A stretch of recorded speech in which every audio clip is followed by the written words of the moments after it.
બોલો સ્વામિનારાયણ ભગવાનની, લક્ષ્મીનારાયણ દેવ, શ્રી હરિકૃષ્ણ મહારાજની જય. જબરેશ્વર હરિકૃષ્ણ મહારાજ. વામે યસ્ય સ્થિતા રાધા શિષ્ય યસ્યાસ્તિ વક્ષસી વૃંદાવનમ વિહારંતમ શ્રીકૃષ્ણમ હૃદિ ચિંતયે. આજે વિક્રમ સંવત 2081ના વૈશાખ સુધી ત્રીજ, અખા ત્રીજના પવિત્ર દિવસે મેદપુર પુરુષોના મંદિરના 30મા વાર્ષિક પાટોત્સવ પ્રસંગે શ્રી શિક્ષાપત્રીજીની ત્રિદિનાત્મક કથા, એના વક્તા પૂજ્ય શાસ્ત્રી વિશ્વસ્વરૂપ સ્વામી, આ સભામાં ખાસ દર્શન આપવા પધારેલા પૂજ્ય સદગુરુ શાસ્ત્રી સ્વામી બાલકૃષ્ણદાસજી, આદરણીય પૂજ્ય સદગુરુ ગોવિંદ સ્વામી, પૂજ્ય શાસ્ત્રી નારાયણચરણ સ્વામી, પૂજ્ય અક્ષર સ્વામી, સર્વે સભામાં ઉપસ્થિત પીપી સ્વામી, વેદાંત સ્વામી, ધર્મનંદન સ્વામી વગેરે શ્રીજી મહારાજના લાડીલા સંતો,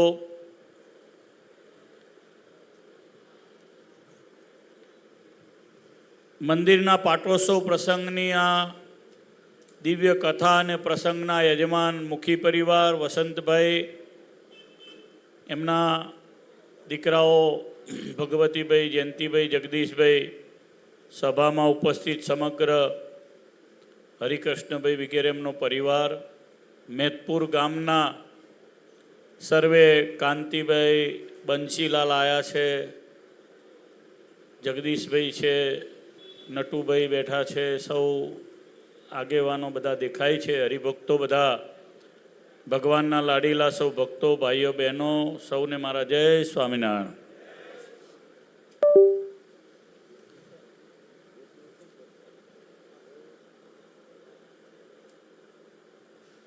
ભગવાન જેમના ઉપર કૃપા કરે છે અને આ દિવ્ય સત્સંગની પ્રાપ્તિ થાય છે એવું આપણને દેખાય છે. આ ગામ તો શ્રીજી મહારાજના વિચરણનું ગામ છે. અહીંયાથી મહારાજ કાઠિયાવાડ જતા પધાર્યા છે. એ સિવાય પછીના આચાર્ય મહારાજશ્રીઓ બધા જ પધાર્યા છે. હમણાં મેં રઘુવીરજી મહારાજનું જીવન ચરિત્ર આખું વાંચ્યું, ભગવત પ્રસાદજી મહારાજનું જીવન ચરિત્ર વાંચ્યું, વિહારીલાલજી મહારાજનું આખું જીવન ચરિત્ર વાંચ્યું. રઘુવીરજી મહારાજનો 30 વર્ષથી વધારેનો આચાર્યનો કાળ, ભગવત પ્રસાદ મહારાજ 20 વર્ષ ગાદીએ રહ્યા, વિહારીલાલજી મહારાજ 20 વર્ષ ગાદીએ રહ્યા. આ ત્રણેય આચાર્યો અને પછીના આચાર્યો બધા જ આપણા ગામમાં પધાર્યા છે. અને હમણાં જ આચાર્ય મહારાજ રાકેશ પ્રસાદજી મહારાજ થોડી વારમાં પધારશે. એટલે સત્સંગ આપણો ભગવાનની કૃપાનો સત્સંગ છે. આ સત્સંગને 200 વર્ષ થઈ ગયા અને કેવો દિવ્ય સત્સંગ કે આમાં તો સહેજે આવી ગયો એ તરી ગયો. આ સભામાં કોઈ આવીને બેઠો, શિક્ષાપત્રીની હમણાં કથા થશે, કોઈને શિક્ષાપત્રી અહીંથી વહેંચાશે અને શિક્ષાપત્રી લઈને જશે, ખાલી શિક્ષાપત્રીનું એ પૂજન કરશે ને તોય ભવસાગરને તરી જશે. એવો આ દિવ્ય સત્સંગ છે. અજાણ્યો માણસ આવશે તોય એને એવું ફળ થશે. ભગવાને બહુ મહેનત કરી અને આ સત્સંગ થાપ્યો. 30 વર્ષ સુધી ભગવાન સ્વામિનારાયણ ઘોડીઓ ઉપર બેસીને બધે ફર્યા. નંદ સંતોએ પણ અકલ્પનીય દુઃખ વેઠ્યું, પીડા વેઠ્યા. સ્વામિનારાયણ ભગવાને જે વર્તમાનો આપ્યા એ બધા પાલન કર્યા અને સત્સંગ કરાયો. દૂર દેશમાં જઈને સત્સંગ કરાયો. ભગવાન તો અહીં રહેતા. કોઈ ગ્વાલિયર ગયા, કોઈ ઉજ્જૈન ગયા, કોઈ જલગામ ગયા, કોઈ ઔરંગાબાદ ગયા, કોઈ પૂના ગયા, કોઈ ધરમપુર ગયા, કોઈ વાલી ગયા, કોઈ આબુ ગયા, કોઈ જયપુર ગયા, ઉત્તર દેશમાં ગયા, કોઈ લખનૌમાં ગયા. અલગ અલગ જગ્યાએ સંતોએ જઈને સત્સંગ કરાયો. એટલે આપણો જે સત્સંગ છે એ નંદ સંતોના ભીડાનો સત્સંગ છે, એમની કૃપાનો સત્સંગ છે. આ સત્સંગ જેવા તેવાને નથી મળતો. જેના ઉપર ભગવાન કૃપા કરે એને આ સત્સંગની પ્રાપ્તિ થાય. હમણાં રહેવા દે. સત્સંગ બહુ દિવ્ય છે. સ્વામિનારાયણ ભગવાનની કૃપા અને સંતોના આશીર્વાદ, આ બે વસ્તુ જ્યારે ભળે ત્યારે સત્સંગને પૂરો રંગ લાગે. ભગવાનની કૃપા ભળી, મનુષ્યનો જન્મ મળી ગયો. ભગવાનની કૃપા થઈ, સત્સંગીના ઘેર જન્મ મળી ગયો. ભગવાનની કૃપા થઈ, સત્સંગીના ઘરે જન્મ ના મળ્યો તો સત્સંગમાં યોગમાં આવા એવી જગ્યાએ જન્મ મળ્યો. અને પછી સંતોનો યોગ થયો, સંતોના આશીર્વાદ મળ્યા. એને પરિણામે આજે આ સત્સંગમાં હજારો લોકો, લાખો લોકો, કરોડો લોકો જોડાઈ ગયા છે. આ સત્સંગનું બહુ મોટું ભાગ્ય છે કે આ સત્સંગમાં સતત સંતોનું વિચરણ રહે છે. સંતો એની ચિંતા કરે છે. સંતો અખંડ કથા વાર્તા કરે છે. સંતો અખંડ મંદિરોને જાળવી રાખે છે. સંતો અખંડ સત્સંગીનું ધ્યાન રાખે છે. હમણાં પૂજ્ય ગુરુ શાસ્ત્રીજીએ પ્રવચન કર્યું ત્યારે કહ્યું કે નાનો હરિભગત દુઃખી થતો હોય તરત અમને એમ થાય કે આના દુઃખમાં આપણે કંઈક ઉપયોગી થઈએ. સંતો એની ચિંતા કરે છે. એ આ સત્સંગનું બહુ મોટું સદભાગ્ય છે. આ તો ભગવાન મળી ગયા, સંતો મળી ગયા, શાસ્ત્રો મળી ગયા. આપણી પાસે તો બધું તૈયાર, કોઈ વાતની ખામી નથી. હવે પછીની અમારી સંતોની પેઢી પણ બધી તૈયાર છે. એમને તૈયાર ઉપર રમવાનું છે. હરિભગતને પણ તૈયાર પર રમવાનું છે. સ્વામિનારાયણ ભગવાન હતા તે દિવસે તો શિક્ષાપત્રીની હાથે લખીને કોપી કરવી પડે. પછી પ્રેસ શોધાતા શોધાતા બીજા 100 વર્ષ ગયા. અત્યારે તો ડિજિટલ યુગ આવી ગયો. આમ ક્લિક કરો, હાથ દબાવો અને મોબાઈલમાં આખી કીર્તનાવલી આપણને મળી જાય. ક્લિક કરો અને આપણને વચનામૃત મળી જાય. ક્લિક કરો અને નવા નવા વર્ઝનો આવી ગયા તો આખા સત્સંગના બધા શાસ્ત્રો એમાં મળી જાય આપણને. આ જમાનામાં સત્સંગ કરાવો મારી દ્રષ્ટિએ સૌથી સહેલામાં સહેલું કામ છે. અને એમાં આપણે બધા જીવીએ છીએ. સત્સંગ કરવો એ પણ સહેલામાં સહેલું કામ છે. સત્સંગ કરવો એ પણ સહેલામાં સહેલું કામ છે. બંને વસ્તુ સહેલું છે. આમાં જે ના કરે એ મૂવો, ના કરે સત્સંગ કરાવે નહીં એ મૂવો, અને સત્સંગ ના કરે એ મૂવો, બે હરખા. આ તો સ્વામિનારાયણ ભગવાનની કૃપા. સંતો બધા જાગૃત છે, ચારેય બાજુ સત્સંગમાં દોડે છે. હું ગોવિંદ સ્વામીની વાત કરું, ભવરિયા હતા. આખો ચૈત્ર મહિનો એમણે ત્યાં કાઢ્યો. મોટા ભાગે 1 મહિના સુધી આપણી વડતાલની હોસ્પિટલ થાય એના માટે મહેનત કરી. ત્યાં આગળ કથાનું આયોજન કર્યું. હજારો લોકોને નિમાડમાં સ્વામિનારાયણ ભગવાનનો નિશ્ચય થાય એવું મોટું આયોજન કરીને હમણાં 2 દાડા પહેલાં મેં વડતાલ તપાસ કરી તો કે છે વડતાલ નહીં, સીધા મેહતપુર ગયા છે. લ્યો અહીં આવ્યા. કેટલો મોટો દાખલો છે આ સત્સંગનો. હમણાં શાસ્ત્રીજી બોલ્યા કે મેં 70 વર્ષ સુધી આ સત્સંગમાં મહેનત કરી, અહીંથી થેલું લઈને અહીં ગયો ને અહીંથી થેલું લઈને અહીં ગયો. હમણાં વડતાલમાં 3500 છોકરાની શિબિર પૂરી થઈ. નાનચંદ શાસ્ત્રીએ એમાં પાયાની મહેનત કરી, આપણા શ્યામ સ્વામીએ કરી, બધા સંતોએ, જલગામથી છોકરા આવ્યા, પંચેશ્વરથી આવ્યા, ભાલમાંથી આવ્યા, ગુજરાતમાંથી ગામડે ગામડેથી બધા આવ્યા. આપણે આમ મહેનત કરીએ. હમણાં 5 વર્ષ 2 વર્ષ 4 વર્ષ પહેલાં કરી. શાસ્ત્રીજીએ આજથી 50 વર્ષ પહેલાં શિબિરો કરી હતી, બાળકોની શિબિરો. અને કઈ શિબિર કરતા તો કે જ્ઞાનબાગમાં શિબિર કરવાની. છોકરાઓને સમજાવીને લાવે.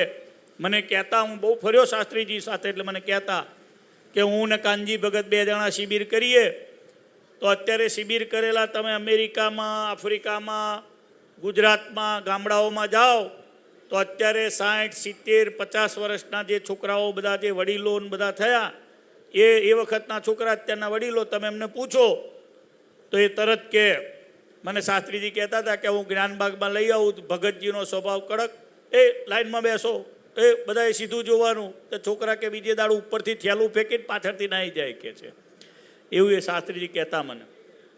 એટલે એ જમાનામાં 50 વર્ષ પહેલાં એમણે મહેનત કરેલી. મોટા ગુરુએ શાસ્ત્રી સ્વામી કૃષ્ણજીવનદાસજીએ તો એમના પહેલાંય બીજા 20 વર્ષ પહેલાંની યાદ કરીએ. તમારા દાદાના વખતમાં બધાએ સંતોએ મહેનત કરીને આ દિવ્ય સત્સંગ આપ્યો. આ મેં 2 વસ્તુ કીધી અગત્યની છે, ભગવાનની કૃપા અને બીજા સંતોના આશીર્વાદ. આ 2 વસ્તુથી આ સત્સંગ લીલો આપણને દેખાય છે.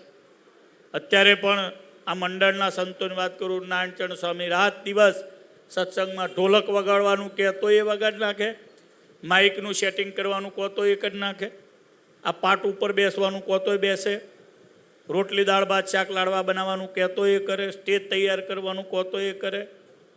એટલે બધી જાતની કામગીરી કરી અને સત્સંગ કરાવવાનો આ કામ આ મંડળના સંતોએ કર્યું છે.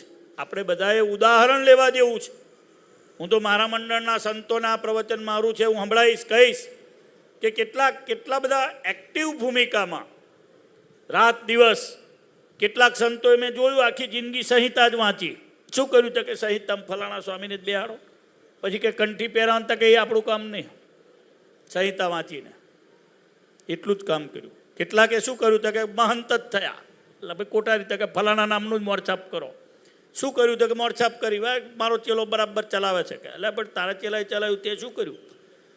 એટલે હું મારી વાત કરું છું કે આપણે હાથ હમેલ્યા થવું જોઈએ, હાથ હમેલ્યા, બધી રીતે તૈયાર થવું જોઈએ. સત્સંગની આ માંગ છે. સત્સંગમાં ઈતર સંપ્રદાયોની જે પ્રવૃત્તિ છે એ જેમ દિવસે ને દિવસે વધતી જાય છે, દિવસે ને દિવસે એમનું ભજન વધતું જાય છે, એમના કામ કરવાની થિયરી વધતી જાય છે, એમની જે સક્રિયતા વધતી જાય છે, એ પ્રમાણે આપણે બધાએ સત્સંગીએ પણ તૈયાર થવાનું છે અને સંતોએ પણ તૈયાર થવાનું. આ તો આ મંદિરનું જે દિવસે ખાતમુહૂર્ત થયું તે દિવસે હું હતો, મંદિરની પ્રતિષ્ઠા, એની અંદર મારી હાજરી હતી. મંદિરની પ્રતિષ્ઠાની આરતી મને બરાબર યાદ છે, બ્રહ્મચારી ગદાધરાનંદજીએ ઉતારી હતી 30 વર્ષ પહેલાં, 28 વર્ષ. આ બહેનોના મંદિરની વાત કરું છું. પુરુષોના મંદિરની પ્રતિષ્ઠા વખતે પણ મારી હાજરી હતી. જૂનું મંદિર પણ મેં જોયેલું. મોટા સંતોમાં ઘણા વર્ષો સુધી આપણા બંગલાવાળા ધર્મપ્રસાદ સ્વામી, કૃષ્ણજીવનદાસ કોઠારી, રામ સ્વામી, આ મંડળ સાથે ખૂબ હેત, તે ઘણા વર્ષો સુધી અહીંની ચિઠ્ઠી પણ લીધેલી. એ સંતો અહીંયા આવતા. આ ગામ ખબર નહીં બહુ મોટું ભગવાનની અને સંતોની કૃપાનું પાત્ર છે. તે આટલો બધો દિવ્ય સત્સંગ થઈ ગયો. આ સત્સંગને કારણે, મેદપુરને કારણે મુંબઈનું પોષણ થાય છે, મેદપુરને કારણે બેંગ્લોરનું પોષણ થાય છે, મેદપુરને કારણે જયપુરનું પોષણ થાય છે, મેદપુરને કારણે સુરતનું પોષણ થાય છે. મેં પીપી સ્વામીને આજે પૂછ્યું હમણાં જ, મેં કીધું તું શું કરવા અહીંયા આવ્યો? મને કે મેદપુરના બધા સત્સંગીઓ ખરા ને કે છે. શું કરવા આવ્યા? તો કે મેદપુરના બધા સત્સંગીઓ છે ને એટલે આવ્યા. આ બધા જે એમ બધા આવે છે શું કરવા? આ સત્સંગને ભગવાનની કૃપા અને સંતોના આશીર્વાદ મળી ગયા છે તો બધી જગ્યાએ સેવા કરે છે. કોઈ જગ્યા એવી સત્સંગની નથી, સંપ્રદાયની નથી કે મેદપુર સત્સંગ સમાજની સેવા ના હોય. બહુ અદ્ભુત. આ તમારી સમજણ, તમારી જે ભગવાન પ્રત્યેની નિષ્ઠા, એનો કોઈ પાર નથી. વસંતભાઈની વાત કરું, મને યાદ આવે છે, વસંતભાઈ મુખી અમારી સાથે બહુ કામ કર્યું છે. મેં એમને સત્સંગ પછી વિનંતી કરી કેપી સ્વામી હસ્તક કે જાઓ તમે, તમારે જવું પડશે કોર્ટમાં.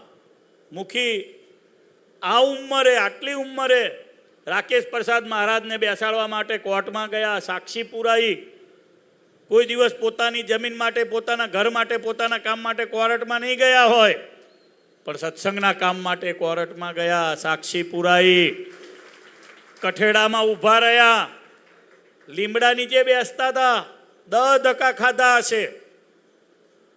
હું એમની સરખામણી કાયમના માટે શેઠ કરમસિંહ દામજી જોડે કરું છું. શેઠ કરમસિંહ દામજી મુંબઈનું મંદિર બંધાવનારે હતા. નાના હતા, કચ્છમાં કશું હતું નહીં.